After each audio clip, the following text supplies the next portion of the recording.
This is Trend Following Radio, where great thinking comes alive. Nobel Prize winners, legendary traders, best-selling authors, and the pros that know what drive us irrational human beings. I am your host, Michael Covel.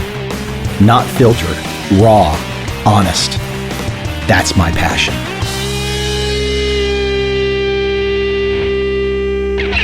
I know some people come to my podcast and they only want to hear about trading. Now, of course, I never want anybody to go out there and do this day trading stuff and all this active craziness. That's just not going to get you anywhere. Day trading, currencies, etc. All this nonsense that people just love.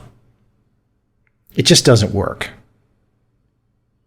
My guest today has put the empirical data on the issue of active trading.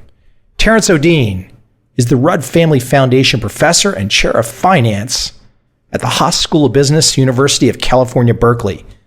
He is very well known for his work on behavioral finance and is definitely one of the early pioneers, and to this day is still actively going out there and showing through research, through empirical data, the crazy decisions that investors like to make, and usually the crazy decisions that are all wrong.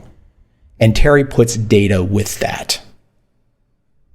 I've tried in my podcast over the last few years to get the best minds in the fields of behavioral finance, behavioral economics on my podcast. Terry Odean adds to that list. I hope you enjoy this conversation.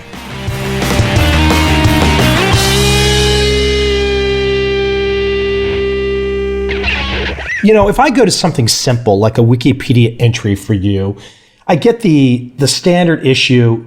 He is known for his work on behavioral finance. How do you see yourself? How do you describe yourself? You're on an elevator. Somebody says, what do you do? What do you say? Oh, if I'm on an elevator, I meet someone, I just tell them I'm a financial economist. And if they ask more, I say I do research in behavioral finance.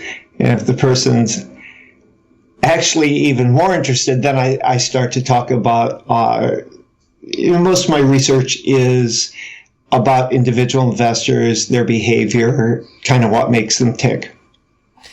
Before I jump into that, though, I want to take a step back because I think it's on Wikipedia as well. You have this nice description, this kind of nice one-word description. There's other descriptions, but the one that jumped out for me, perhaps because I relate to it a little bit, is eccentric. I noticed on your university page, I think there's like a blinking face with you with some facial hair changing or your top of your hair, something. So there's definitely something jumps out. But for a guy who's reached the heights of behavioral finance and known very well in the community and outside to major press, etc., you are a late bloomer. You're a late start, and you definitely did not go down the standard issue path of how one gets to a PhD and then is well known. So can you go back in time a little bit and, what were you doing as a 14-year-old guy? As a 14-year-old guy? As a 14-year-old guy, I was in a seminary at a Benedictine Abbey in Minnesota, sort of a pre-seminary. The Catholic Church used to take boys into the seminary at 13 and 14. I know my uncle left home when he was 13 and became a Franciscan priest. And I went to the Benedictines at 14, but in the end, that's not the route that I took. Then I went to Carleton College, and I started Carleton in 68, and it was a bit of a tumultuous time, a lot going on politically in the country. I didn't quite make it all the way through. I dropped out in December of my senior year. There's this long dead space of the academic career was not there. And then what was the impetus? What got you back into it?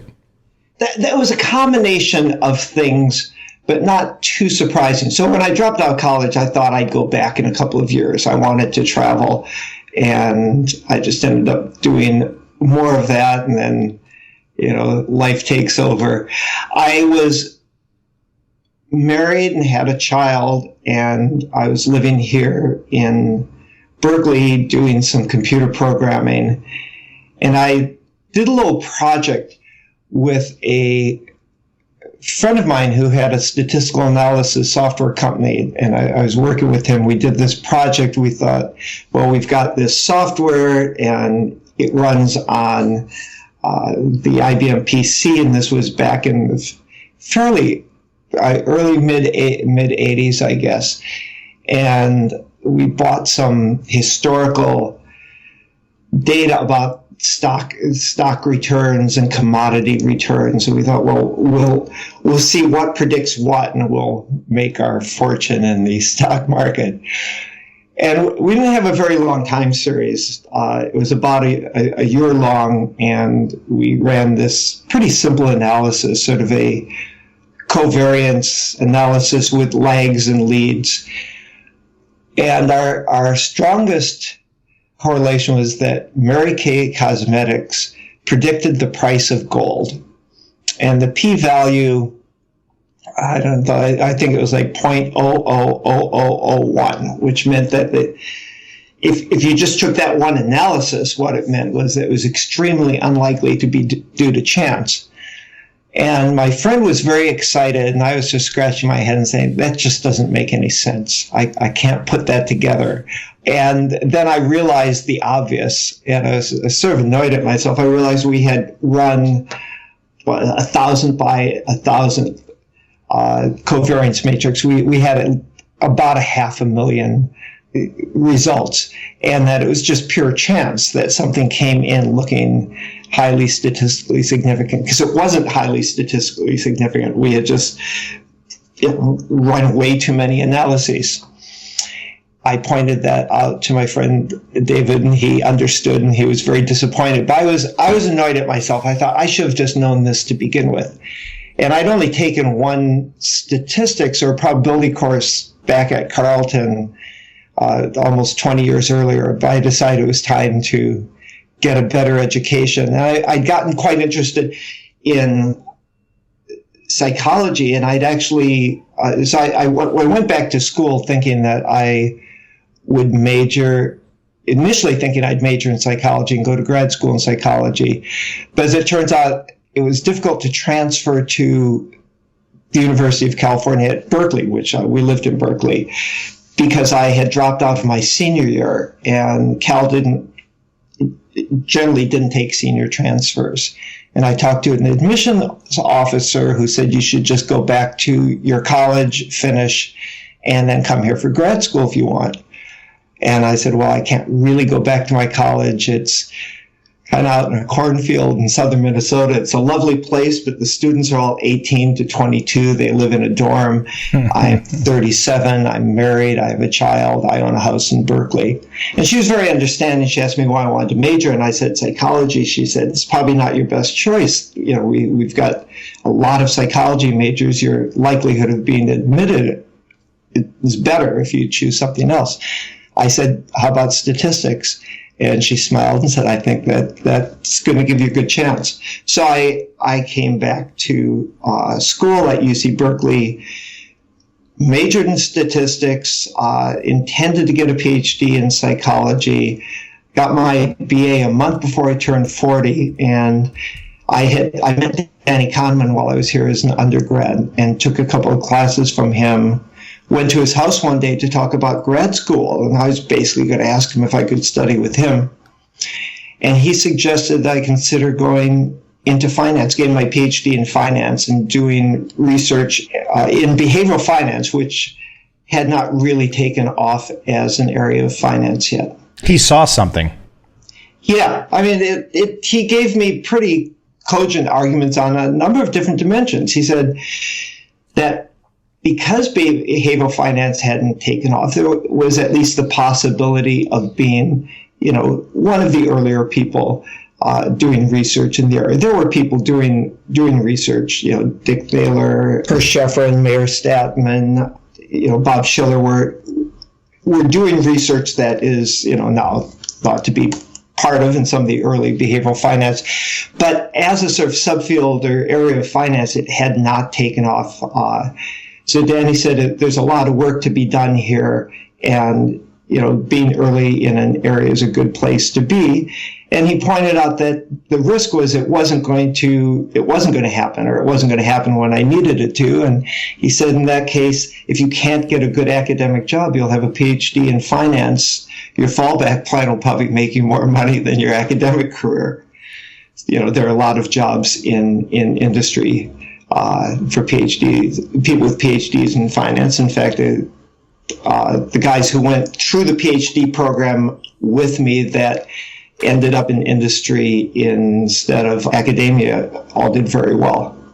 Why don't you jump into what really got you going? And it really involves a data set, and you had the opportunity to start to look at individual investor brokerage statements. Why don't you talk about this story and how this came to be, how you got this access?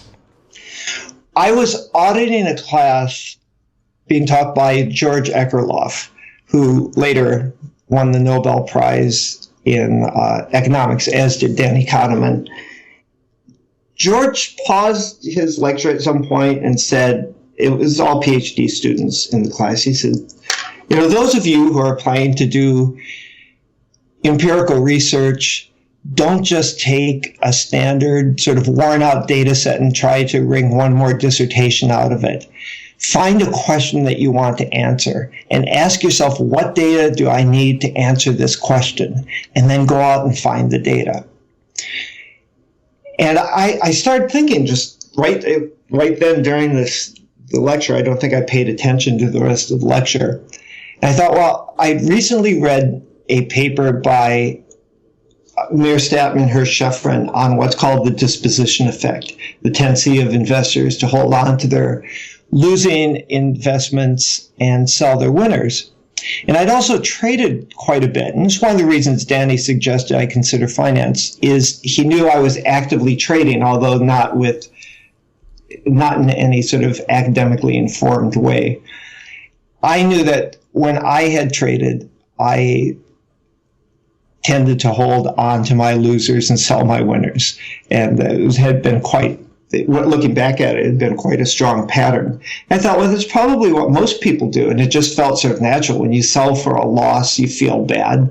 You want to put that bad feeling off. There are plenty of stories to tell yourself about why the stock or other investment's going to bounce back.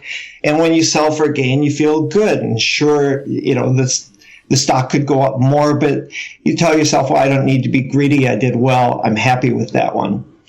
So I thought, well, that's almost certainly what people do. But Hirsch and Mayer's paper did not have a strong empirical component. There was a little bit of empirical evidence, but it was strong on the theory side.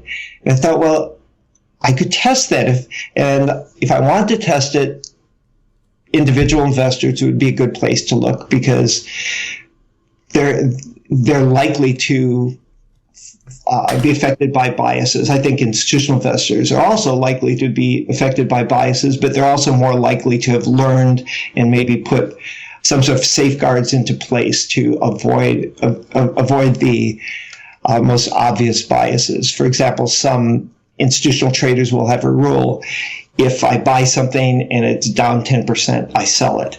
So that's one way of avoiding getting into the sort of trap of becoming emotionally attached to the position and wanting to hold on until it comes back. So I thought, well, I'll start with individuals, and while I'd be happy to get data on any individual investors, ideally I would get individual investors at a discount firm where most of those investors are making their own decisions, so that if I do get the result, I don't have to explain why it's the individuals and not maybe the advisor who is promoting this. And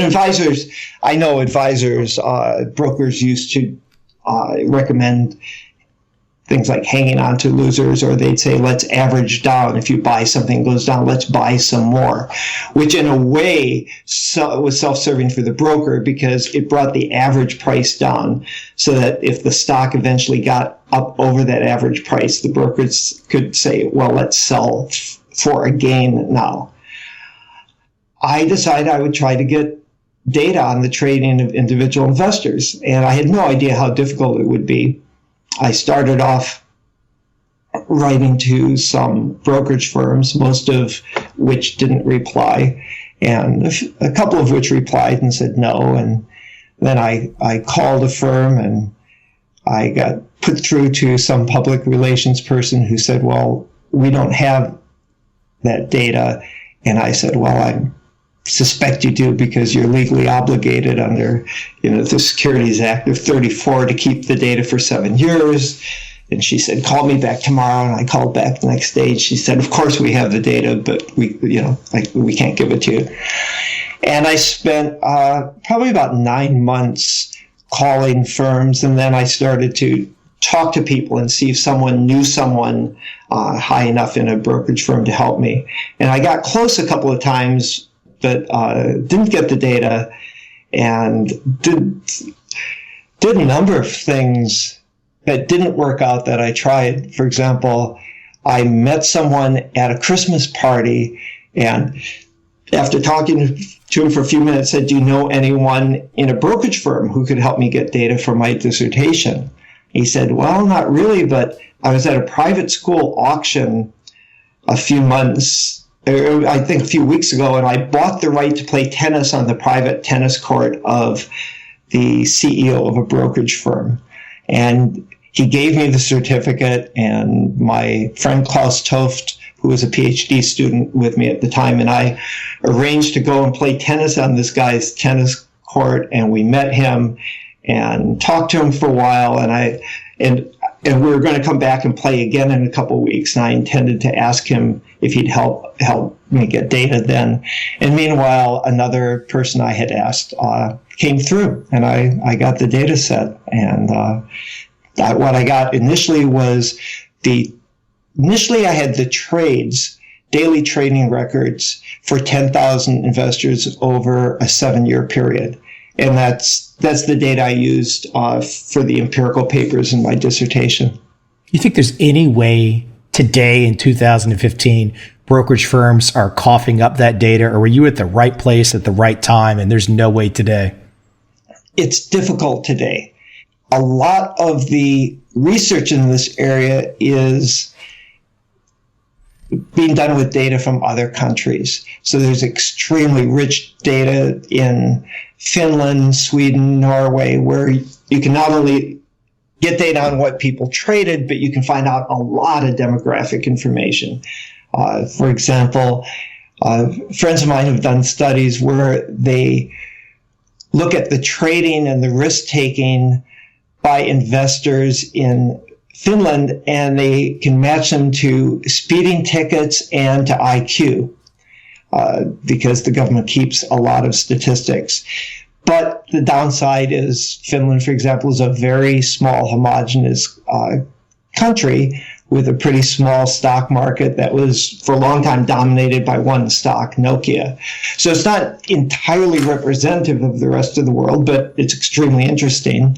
I've done research on the other side of the planet, looking at the trading records of Taiwanese investors, and my co-authors were able to obtain trading records of every trade made by every single investor, institutional and individual, in Taiwan over an 18-year period, which is fabulous. But again, it's a big market. It's an active market. It's not entirely representative of what investors in the U.S. do. In fact, I'd say sort of Finland and Taiwan kind of span the U.S. The Finns are more conservative in their trading and a lot less active. The Taiwanese trade very actively, much like the mainland Chinese markets.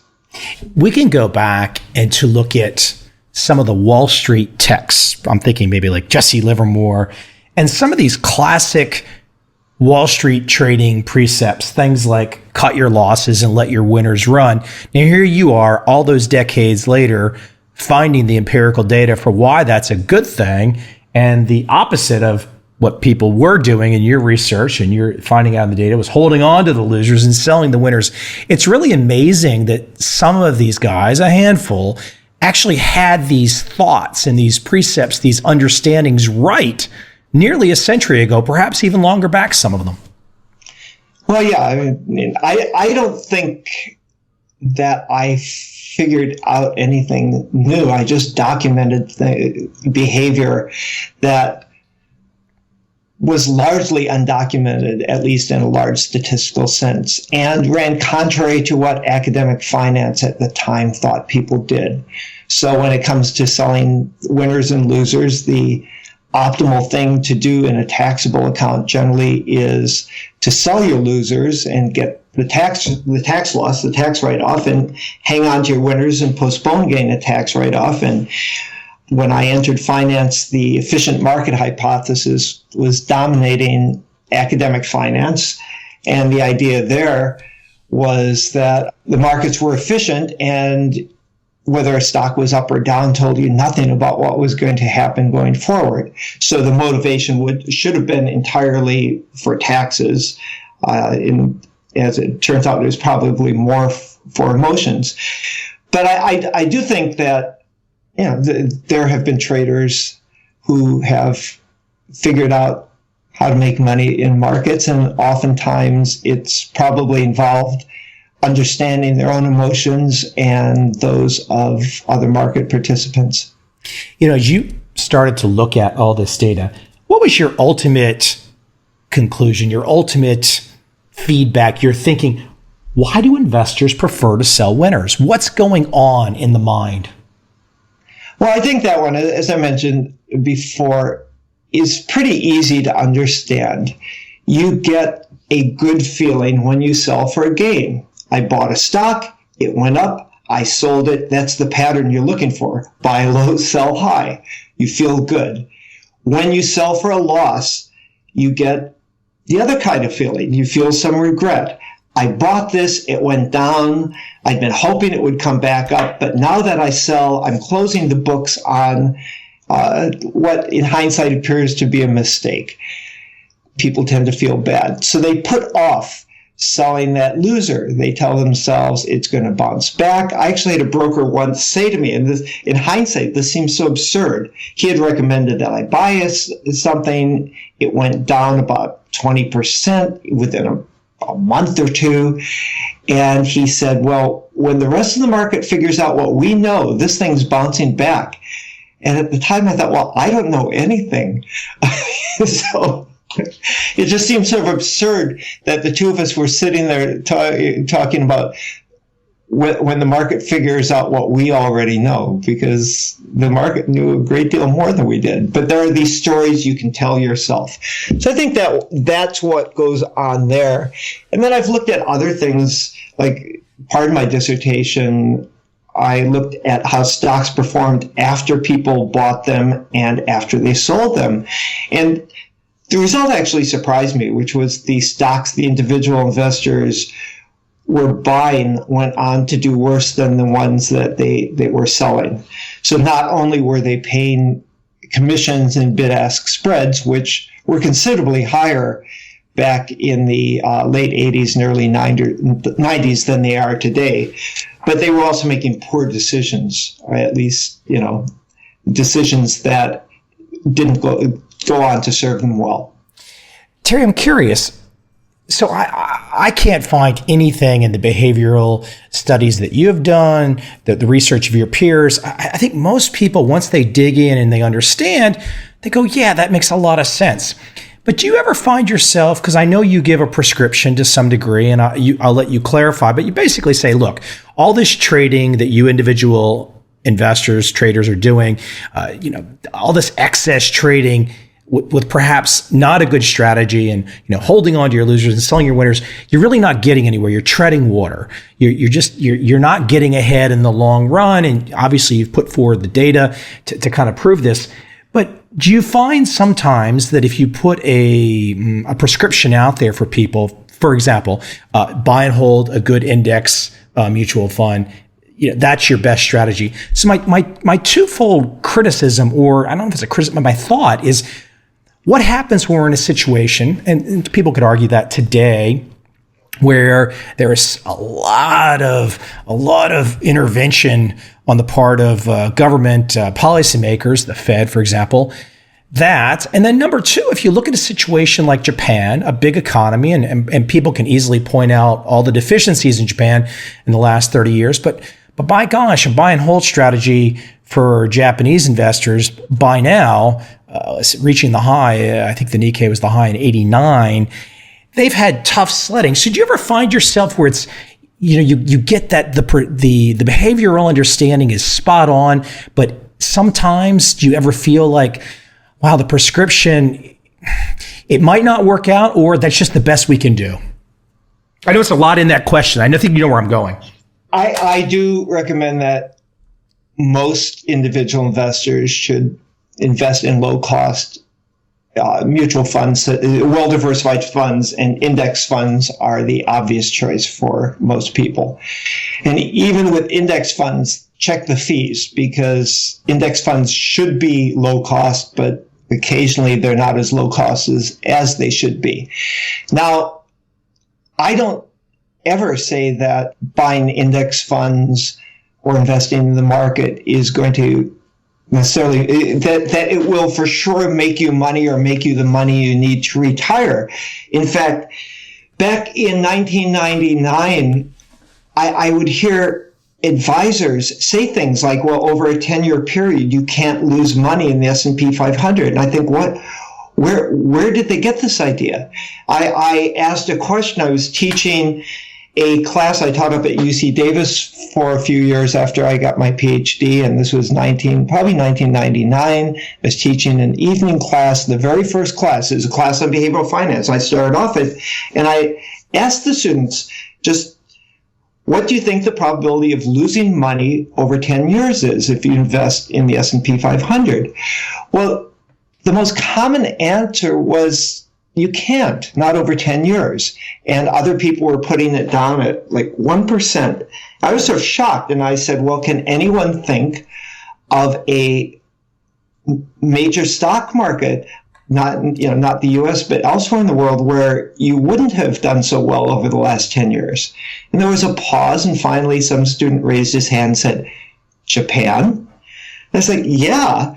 So no, there are no guarantees, but really what we're talking about there is, how heavily do you want to be invested in the market? What other alternatives you have? And I think the market for most people is still the best option, though as you get closer to retirement, most people shouldn't have like 90% of their investments in the market. Depends, of course, on a lot of things like your wealth and your circumstances.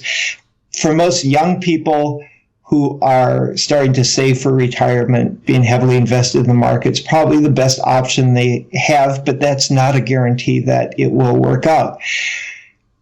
However, if you're going to be invested in the market in equities, low-cost index funds, or there are other low-cost, well-diversified mutual funds, are generally your best bet. I mean, trading actively, even in a bear market, there's no guarantee that because you trade actively, you're going to do better than the market. You'll probably take the market hit plus make some mistakes in the process.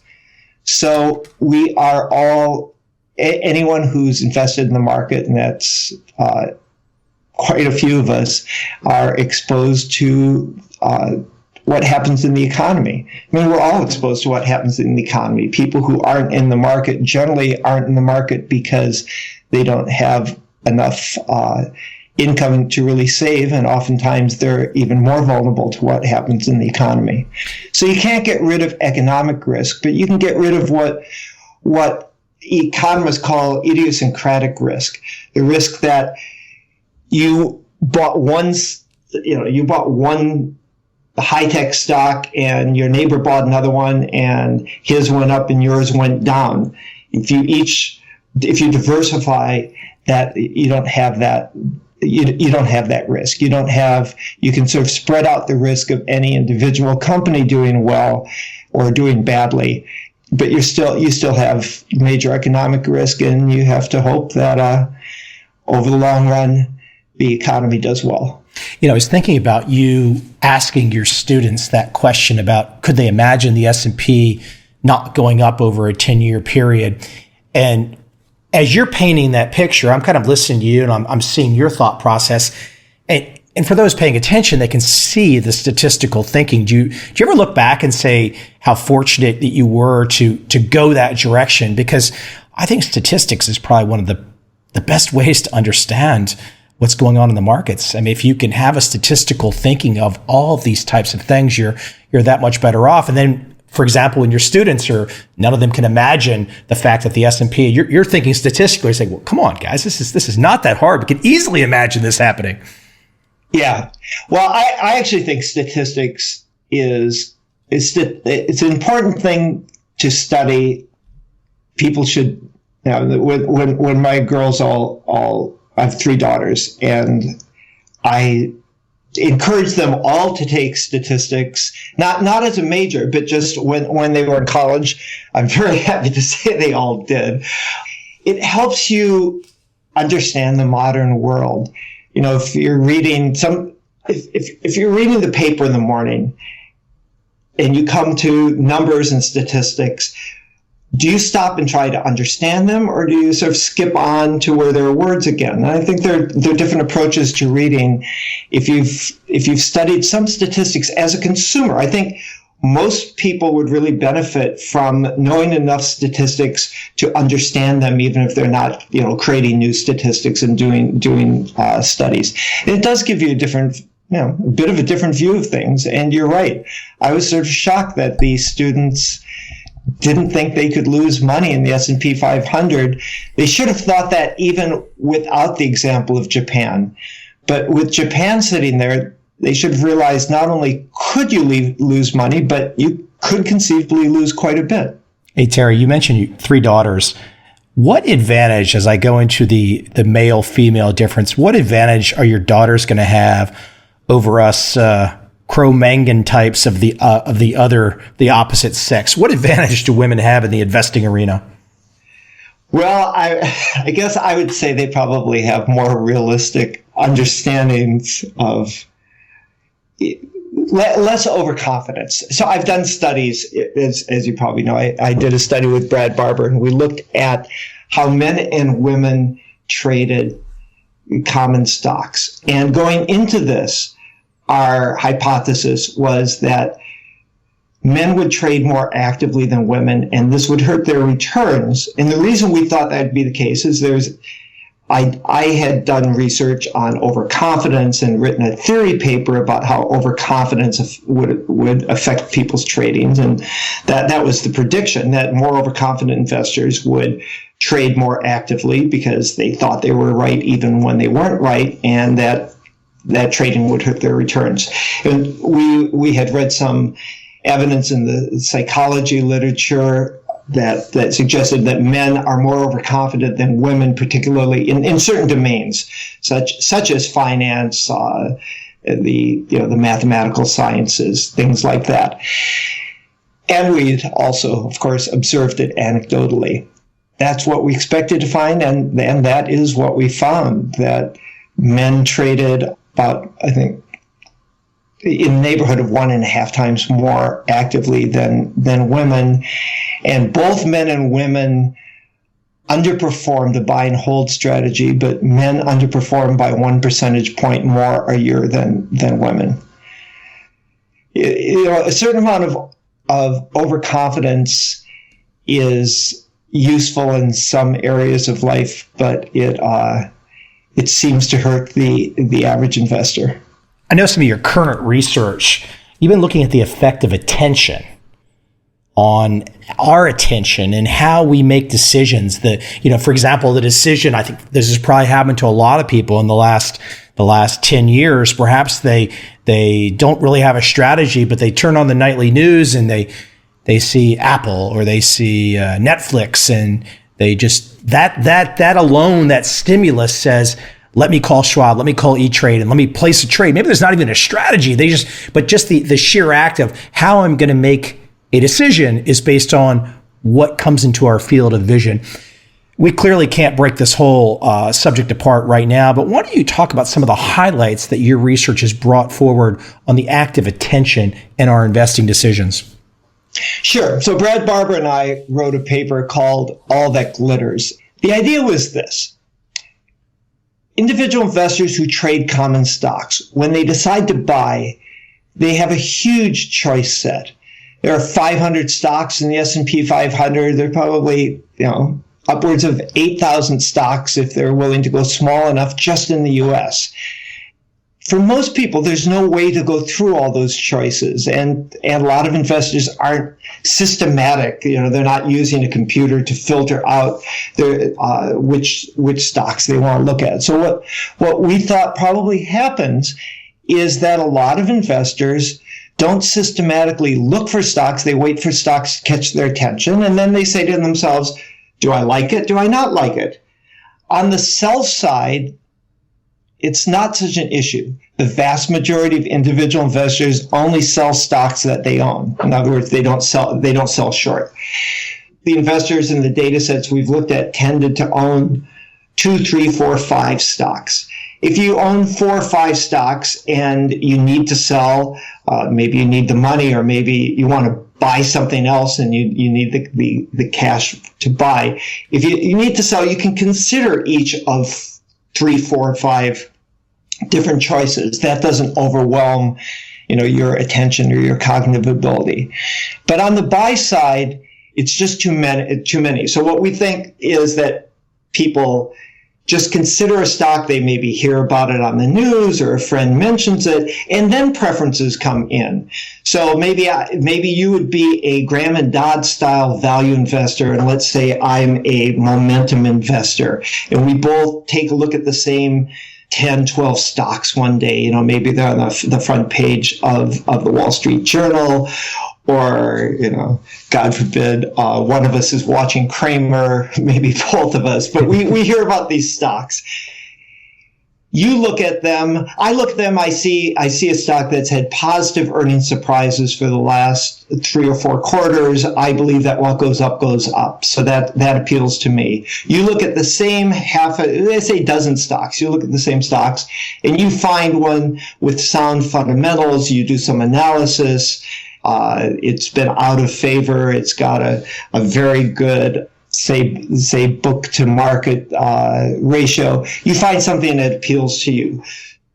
Attention takes the choice set from, say, 8,000 down to 12, and then our preferences enter in, and we make different choices, but it's still among this small subset.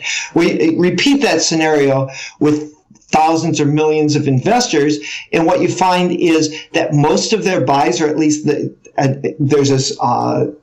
most of their buys are the stocks that are catching their attention in those days. And that's what we test for, and that's pretty much what we find, that the investors tend to be on the buy side of the market for attention-grabbing stocks. This bias doesn't affect institutions as much because institutional investors, well, they have more attention. They spend all day studying the market. They work in teams. They're much more likely to use computers to do their searches and filtering.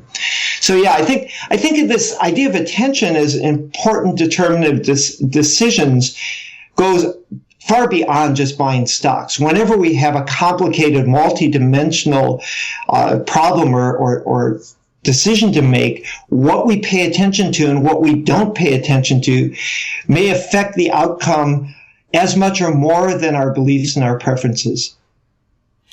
I've seen you quoted as saying this is kind of a fun statement. You say, as Jerry Seinfeld told George Costanza, quote, "If every instinct you have is wrong, then the opposite would have to be right," end quote. Is that simple heuristic just a fantastic way for most investors to think about the correct way to do it? Well, I use that sometimes in a talk, but I mean it as a joke. I say, okay, look, if you tend to buy stocks that subsequently underperform the stocks that you just sold, maybe you should do the opposite of what your instinct is. But really, what you should do is not trade actively. Go back to that advice about buy and hold low cost index funds. Hey, let me ask one last thing. Have has anyone gotten, I don't know, mad at your work for kind of, I would think perhaps brokerage firms weren't exactly happy in the last decade that you are out saying all these things. Have you ever felt any pushback where people are just like, "Brr"? Well, not so much. I don't have not had people angry about this. I did go back to a brokerage firm that gave me 2 data sets, and I asked the CEO for a 3rd data set. He was very polite. He said, "We have a lot of respect for your research, but I just don't see what's in it for us." And I think that was around the time, I'd written papers with titles like, "Do investors trade too much?" and "Trading is hazardous to your wealth."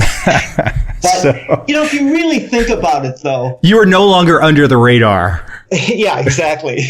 But that's not the future of these investment firms. They make a lot of money off of very active traders. That's true. But I think the major firms also realize that for sustainability, most investors should be in mutual funds, and whether the firms like it or not, most investors should be in low-cost funds. So the biggest problem in the financial services industry, at least for investing for the average investor, is that fees are too high. And now commissions have come down a lot, spreads have come down, but people shouldn't be trading individual stocks. At least the vast majority of people shouldn't be. But that is causing people to trade more, though, isn't it? Well, it probably encourages anything that it's good that it's cheaper, but it's not necessarily good that if cheapness leads you to trade more than you should. I think convenience has led to a lot of trading too. You no longer have to get on a phone and call and talk to someone. You can just click, click, click. There's an E-Trade ad that says, "Wouldn't it be great if you woke up at 2 a.m. and you could place a trade for some fast-moving stock without waking your baby or your broker?" Personally, I think it'd be better if you went back to sleep and waited for the morning. You don't want to wake. What about if you woke up in a panic at 3 a.m. and sold everything? That wouldn't be good. I got to tell you, it's absolutely amazing to me that after the Swiss franc move in the middle of January, that still you can flip on the TV and still hear people online. And not but a few months later, people still want to go day trade currencies. It's you just shake your head and you're like, if you weren't wiped out by that Swiss franc move, if you were just trying to trade a few currencies and that was your idea of a strategy, and then a few months later, it's the memories are just seemingly non-existent when big adverse market moves happen. I guess there's always a new supply, as P.T. Barnum said. I won't repeat it, but there's always a new supply of people willing to play the game, I guess. When it comes to trading futures and commodities and currencies, I think individuals should really think and ask themselves, who's on the other side of this trade? Because commodities trading, futures trading, is what economists call a zero-sum game. For every dollar that one investor makes, another investor loses $1. Now, that's not true with equities, where you're actually buying a company and the company is creating value. But with futures, it's a zero-sum game, and individuals are playing that game with professionals who have better information, who've devoted their life to this, who have very likely trained and studied a lot more, who are working in teams. Why you think that your gut feeling that the franc is going up or down dominates information and analysis is sort of beyond me. It's a great deal of hubris, and I agree. Somebody will say, well, the professionals don't necessarily do that well, and that's true. There are lots of examples of professional investors losing heavily in commodities and futures markets. But on average, the professionals are making money. And one of the places, one of the groups they're making money from is the individuals who speculate heavily. Great little white paper down from Larry Harris. I think he's still at the University of Southern California, a zero-sum trading white paper. Great little paper on just the idea of the zero-sum nature of the futures markets. Good reading. Yep. Hey, Terry, where's the best place we can send people? I told you I would only hold you to about 45 minutes. I could keep talking to you all day and pepper you with questions, but I know you gotta got to get back to normal life and get some work done. Where can we send people? Where's the best place to find out more about you? All my research papers are on my website, www.odean.org. In a few months, I'm going to be teaching a free open course on personal finance. It'll be on the edX platform. I'll cover a lot of topics, talking about saving, spending, insurance, retirement. But one of the topics, of course, that I'll spend a good deal of time on is investing. Terry, I appreciate you coming on today. Hopefully we can do this again in the years to come. I would love to come on and just pepper you for another hour of behavioral finance questions. I love the insights. Great. I'd like to do that. Thanks, Michael. Thank you.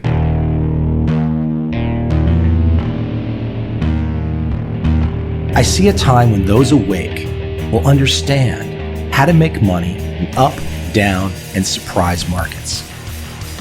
Whether new trader or experienced, college student or financial advisor, protecting against a crash or just trying to make a lot of money, trend following offers everyone an answer in uncertain times.